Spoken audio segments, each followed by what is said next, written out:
आणि आताची मोठी बातमी आहे, पंतप्रधान नरेंद्र मोदी थोड्याच वेळात मोठी घोषणा करणार आहेत। आताची महत्त्वाची बातमी आपण बघतोय, पंतप्रधान नरेंद्र मोदी हे जनतेशी संवाद साधणार आहेत।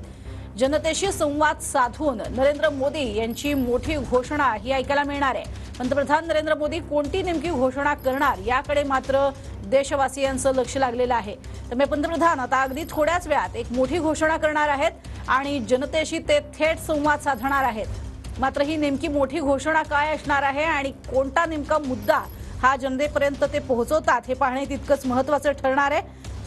संपूर्ण देशाचं लक्ष त्यामुळे पंतप्रधान नरेंद्र मोदी नेमकी काय मोठी घोषणा करतात याकडे लागलेलं आहे। सगळ्यांचं लक्ष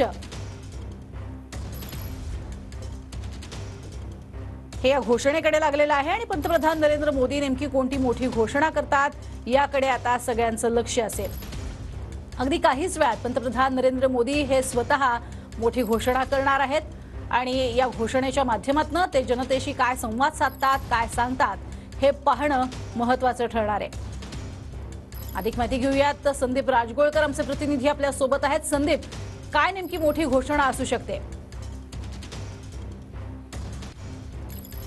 नाही, अजूनपर्यंत तरी केंद्र सरकारकडून याबाबतचं कुठलंही स्पष्टीकरण देण्यात आलेलं नाही। मात्र पंतप्रधान नरेंद्र मोदी अचानकपणे घोषणा करणार असल्यामुळे संपूर्ण देशाचं प्रज्ञा लक्ष या घोषणेकडे खरं तर असणार आहे। आपल्याला माहिती आहे 2016 साली ज्यावेळेला नोटबंदी झाली होती त्यावेळेलाही अचानकपणे संध्याकाळचं पंतप्रधान नरेंद्र मोदी हे माध्यमांसमोर आले होते आणि त्यानंतर त्यांनी संपूर्ण देशवासियांना संबोधन केलं होतं। त्यामुळे आता लोकसभा निवडणुका अगदी तोंडावर आलेल्या असणार, म्हणजे पुढच्या आठवड्यामध्ये कदाचित लोकसभा निवडणुकांची किंवा याच आठवड्यामध्ये लोकसभा निवडणुकांची घोषणा होऊ शकते आणि त्यापूर्वी खरं तर पंतप्रधान नरेंद्र मोदी हे पुढच्या काही 15 ते 20 मिनिटांमध्ये लाईव्ह येण्याची शक्यता आहे आणि मोठी घोषणा करण्याची शक्यता आहे। वेगवेगळे अंदाज बांधले जात आहेत, कारण इस्रोच्या संदर्भात एक कामगिरी भारताकडून मोठी झालेली आहे। त्या संदर्भात पंतप्रधान घोषणा करू शकतात असं देखील सांगितलं जात आहे। त्याचबरोबर CAA संदर्भात आज रात्री 8 वाजता साधारणतः गृह मंत्रालयाकडून नोटिफिकेशन जे आहे ते काढलं जाणार आहे। त्याबाबत पंतप्रधान काही घोषणा करणार का हे बघावं लागणार आहे, किंवा अगदी निवडणुकांसंदर्भात काही मोठी घोषणा असते का पंतप्रधान मोदी यांच्याकडून ती देखील बघावं लागेल। कारण लोकसभा निवडणुका ह्या आता खरं तर काही दिवसांवर येऊन ठेपल्यात आणि दोन्ही बाजूनं जोरदार अशी तयारी सुरू आहे। पहिली यादी जी आहे ती दोन्ही बाजूनं म्हणजे NDA काँग्रेसकडून असेल किंवा भाजपकडून जाहीर करण्यात आलेली आहे। पण अजून विकास कामं जी आहेत ती अजूनही पंतप्रधान मोदींच्या हस्ते सुरू आहेत। आज देखील दिल्लीजवळच्या गुडगाव म्हणजेच हरियाणा राज्यामध्ये मोठी विकास कामांची जी उद्घाटन आहेत ती मोदींच्या हस्ते करण्यात आलेली आहेत। त्यामुळं 400 पारचा जरी नारा NDAनं दिलेला असला आणि 370चा पारचा नारा जरी भाजपनं दिलेला असला तरी पंतप्रधान मोदी नेमकी काय घोषणा करतात हे आपल्याला ते स्वतः लाईव्ह आल्यानंतरच समजू शकेल। मात्र इस्रो असेल, CAA असेल किंवा निवडणुकीसंदर्भातली काही मोठी घोषणा पंतप्रधान करतात का याकडे संपूर्ण देशाचं लक्ष असणार आहे। यापूर्वी सुद्धा आपण बघितलेलं आहे, पंतप्रधान नरेंद्र मोदी जेव्हा देशाला संबोधित करतात किंवा देशाला उद्देशून एखादी घोषणा करणार असतात त्यावेळेला सगळ्यांचे कान लागलेले असतात की नेमकी कोणती मोठी घोषणा ही असणार आहे, कारण ती अर्थातच संपूर्ण देशावरती त्याचा अंमल होत असतो। आता येत्या काळामध्ये अशी कोणती घोषणा असू शकते, कारण मुळातच निवडणुका आता तोंडावर आहेतच, पण त्या अनुषंगानं किंवा त्या व्यतिरिक्त अशी कोणती मोठी घोषणा असू शकते की जी पंतप्रधान नरेंद्र मोदी ही देशवासियांशी शेअर करणार आहेत, सांगणार आहेत? प्रज्ञा, आपल्याला माहिती आहे 2014ला पंतप्रधान पदावर नरेंद्र मोदी हे विराजमान झाले आणि त्यानंतर आतापर्यंत भाजपचीच सत्ता आहे। आपण जर पाहायला गेलं तर वेगवेगळे मोठे निर्णय केंद्र सरकारनं आतापर्यंत घेतले आहेत। अगदी नोटबंदी असेल, सर्जिकल स्ट्राईक असेल, अचानकपणे केलं गेलं होतं। कोरोनाच्या काळामध्ये जे काही म्हणजे लाईट्स बंद करून अभिवादन करायचं जो निर्णय होता, किंवा जे आरोग्य क्षेत्रामध्ये काम करणारे होते त्यांचं कौतुक करण्यासाठी वेगवेगळे जे निर्णय होते ते सगळे निर्णय मोदींनी स्वतः मीडियासमोर येऊन सांगितलेले होते।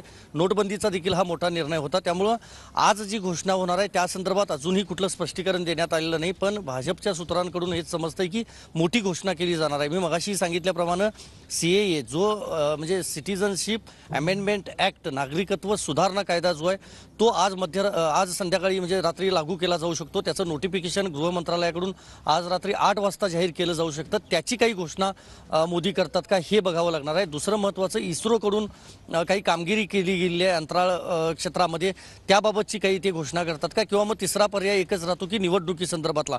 कारण आपल्याला माहिती आहे राम मंदिराचं उद्घाटन झालेलं आहे, परवा तर सगळ्या महिलांना एक मोठा दिलासा देशभरातला द्यायचा केंद्र सरकारनं प्रयत्न केला की गॅसचे सिलेंडर्सचे जे दर होते ते 100 रुपयानं कमी करण्यात आले होते। त्यामुळे निवडणुकीच्या पार्श्वभूमीवर महिलांसाठी असेल, तरुणांसाठी असेल किंवा एकंदरीत देशवासियांसाठी काही मोठी घोषणा, वेगळी घोषणा काही मोदी करतात का हे बघावं लागेल।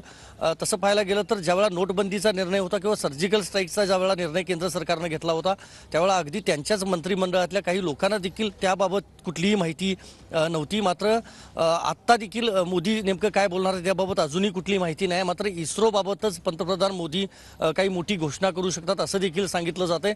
आपल्याला काही वेळ प्रतीक्षा करावी लागेल की मोदींच्या या संबोधनामध्ये नेमकं काय असेल ते। पण निवडणुकांच्या दृष्टीने याला मोठं महत्त्व प्राप्त झालेलं आहे असं म्हणता येईल, कारण 15 तारखेला किंवा 18 तारखेनंतर लोकसभा निवडणुकांची घोषणा होऊ शकते आणि 2024 हे अतिशय महत्त्वाचं वर्ष आहे संपूर्ण देशभरातल्या राजकीय पक्षांसाठी। कारण 10 वर्ष आता मोदी सरकार होतं केंद्रामध्ये आणि त्यानंतर इंडिया आघाडी तयार झाली। या राजकीय सगळ्या जर घडामोडी पाहिल्या तर निवडणुकी संदर्भात काही मोठी घोषणा मोदींकडून केली जाते का हे आपल्याला पुढच्या काही मिनिटांमध्ये समजू शकणार आहे।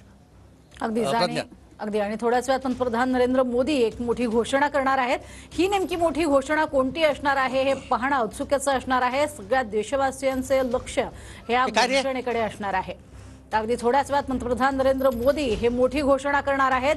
ही नेमकी मोठी घोषणा काय आहे हे पाहणं औत्सुक्याचं असणार आहे, कारण पंतप्रधान स्वतः ज्यावेळेला अशी मोठी घोषणा करतात तेव्हा सगळ्या देशवासियांशी संबंधित आणि प्रत्येक घटकाला, अगदी लहानापासून मोठ्यापर्यंत प्रत्येक घटकाला लागू होणारी अशीच ती गोष्ट असते आणि त्यामुळे नेमकी ही मोठी घोषणा काय असणार आहे याकडे सगळ्यांचं लक्ष लागलेलं आहे। पंतप्रधान नरेंद्र मोदी जनतेशी संवाद साधणार आहेत। स्वतः ते पंतप्रधान जनतेशी संवाद साधतात आणि जनतेला नेमकं ते काय उद्बोधन करणार, काय संदेश देणार, कोणती मोठी घोषणा करणार आहेत हे पाहणं महत्त्वाचं ठरणार आहे। येत्या काळातल्या निवडणुका आणि लोकसभेच्या निवडणुका ह्या डोळ्यासमोर आहेतच, पण त्या व्यतिरिक्त अशी कोणती मोठी घोषणा आहे की जी अबालवृद्धांपर्यंत प्रत्येकासाठी महत्त्वाची असेल हे पाहणं औत्सुक्याचं असणार आहे। आपण अधिक माहिती घेतोय, संदीप राजगोळकर आमचे प्रतिनिधी आपल्या सोबत आहेत। संदीप, उत्सुकता तर प्रत्येकाचीच ताणली गेलेली आहे, कारण प्रत्येकासाठी लागू होणारं असंच काहीतरी असणार आहे ज्याची घोषणा पंतप्रधान स्वतः करतील। नाही, यामधलं एक अपडेट प्रज्ञा सांगावं लागेल। काही सेकंदापूर्वीच अगदी पंतप्रधान नरेंद्र मोदी यांनी स्वतः एक ट्विट केलेलं आहे आणि त्या ट्विटमधून त्यांनी इस्रोचं कौतुक केलेलं आहे। मी मगाशी देखील सांगितलं होतं, इस्रो निवडणूक किंवा CAA कायदा या संदर्भातली घोषणा असू शकते।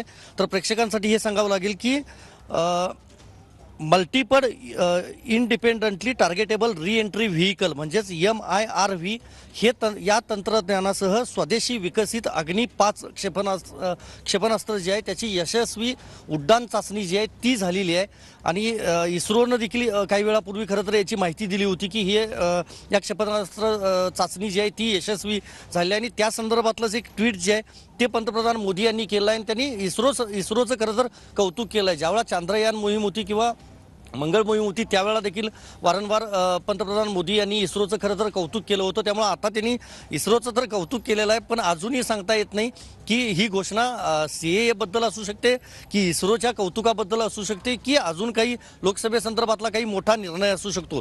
कारण ज्या वेळेला मोठे म्हणजे पंतप्रधान मोदी हे माध्यमांसमोर अचानकपणे आलेले आहेत त्या वेळेला आपण पाहिलं म्हणजे ATM समोर अचानक रांगा लागल्या होत्या, बाल्कनीमध्ये थाली वाजवल्या होत्या लोकांनी कोरोना काळामध्ये। सर्जिकल स्ट्राईकबद्दल वेगवेगळे प्रश्न उपस्थित करण्यात आले होते। म्हणजे सर्जिकल स्ट्राईक ज्यावेळेला रात्री झालं होतं त्यावेळेला संपूर्ण देश गाढ झोपेमध्ये असतानाच भारतीय सैनिकांनी पाकिस्तानमध्ये जाऊन हे सर्जिकल स्ट्राईक केलेलं होतं। अभिमानास्पद ती गोष्ट होती संपूर्ण देशवासियांसाठी। त्यामुळं पंतप्रधान मोदी ज्या वेळेला सत्तेवर आले त्यावेळेला त्यांच्याकडून वेगळ्या पद्धतीची घोषणा केली जाते। काही निर्णय धक्कादायक असतात, काही निर्णय दिलासादायक देखील असतात आणि देशवासियांचं संपूर्ण लक्ष असतं। त्यामुळं ज्यावेळेला ही बातमी आली की पुढच्या 30 मिनिटांमध्ये पंतप्रधान मोदी हे माध्यमांसमोर येऊन बोलणार आहेत, त्यानंतर उत्सुकता तर शिगेला पोचली आहे संपूर्ण देशभरामधली।